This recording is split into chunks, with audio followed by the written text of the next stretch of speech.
Hi, and welcome to the Daily Windups Daily Briefing. This morning we have Tropical Storm Isaac.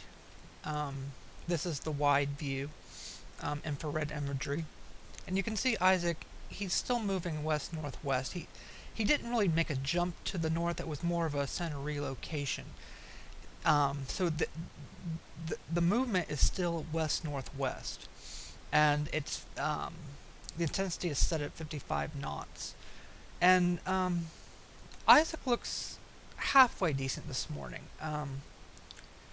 For just coming off of the Florida Straits, it's looking pretty good, but it does not have an inner core yet. And as long as it does not, it will not strengthen very much until it has that inner core. And once it does, it could strengthen fairly rapidly.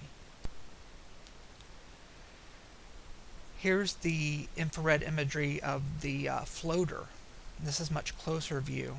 And you can see in the last few frames, it's still moving in a westward direction. The center relocated a little north, but the initial motion is still west-northwest. And here's the cone of uncertainty as of 5 a.m. Eastern Time this morning. And it has shifted once again to the west. This puts New Orleans right in the bullseye path. And because it has shifted west, the National Hurricane Center has initiated tropical storm watches clear to the coast to the border of Texas. This is the size estimate, 6Z as of 4 a.m. The initial intensity was forced at 55 knots. And one thing to note, it has come down, the 48-hour solution has come down since yesterday. It's now showing a 79 knot hurricane. And this still seems reasonable. It should slowly strengthen after hour 24 to 48.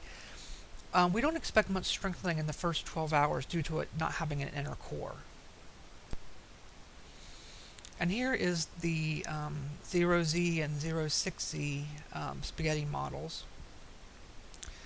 What's interesting to note here, and you can't see it on this because they're not allowed to put it on here, but the European has shifted to Mississippi, and the GFS remains to the west. So we are seeing movement in the models, but not to the east, to the west. And this puts Louisiana right in the bullseye. Here is the latest radar imagery, and I just wanted to show Florida is still getting massive amounts of rain. The center is actually way over here to the left in this ball of convection.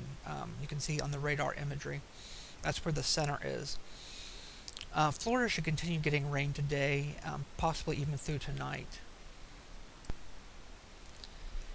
Now here's the GFS for 48 hours out.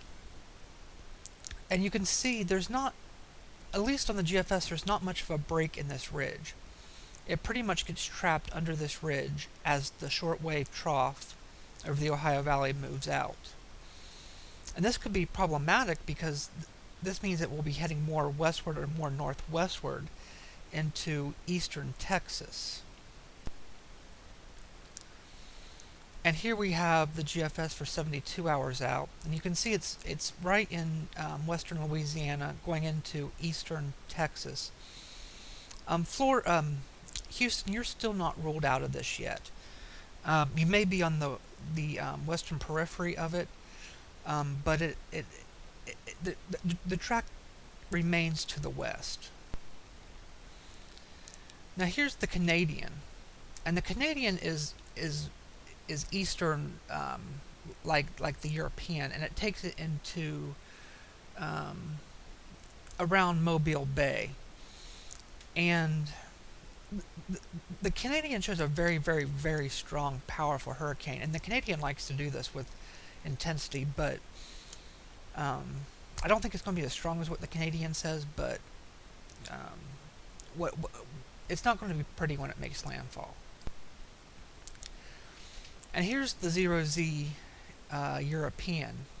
You can see it has shifted westward. It's now into the Mississippi River Delta. Um, this puts New Orleans, just about all of Louisiana, Mississippi, and Alabama in the cone. And like I said, the tropical storm watches have been extended to the eastern border of Texas. Now, I really wanted to show this. This is the 500 millibar heights, the European model. You can see this circle down here in the Gulf. That is Tropical Storm or Hurricane Isaac. But what's interesting to note here is yesterday this ridge out to the west, where all these really dark reds are, that was much further to the west. This morning it's showing it almost directly on top of Isaac, and this trough is now starting to move out. The ECMWF still has the trough picking up Isaac, but it appears that it's starting to trend more to the west, and I would not be surprised to see on the 12Z run Isaac getting trapped under this ridge. And this does not mean that Houston will automatically get a storm, but it could mean north of Houston getting at least a lot of rain. So it's definitely something to watch. And here finally is the ECMWF ensemble member means. And the blue circle here, that's the deterministic solution. You can see there's still quite a spread. To the eastward here, I would probably count this out. It's not going to go this far east. But you can see there's still quite a spread to the west. And people in Louisiana should be preparing. This should be a day of preparation, getting everything ready to expect at least a Cat 2 hurricane. It may not verify that, but to prepare for at least a Cat 2 hurricane. Listen to your emergency managers. Rush everything to completion. I'll have another update this afternoon. That's all I have for now. For the Daily Windup, I'm Donald Flowers.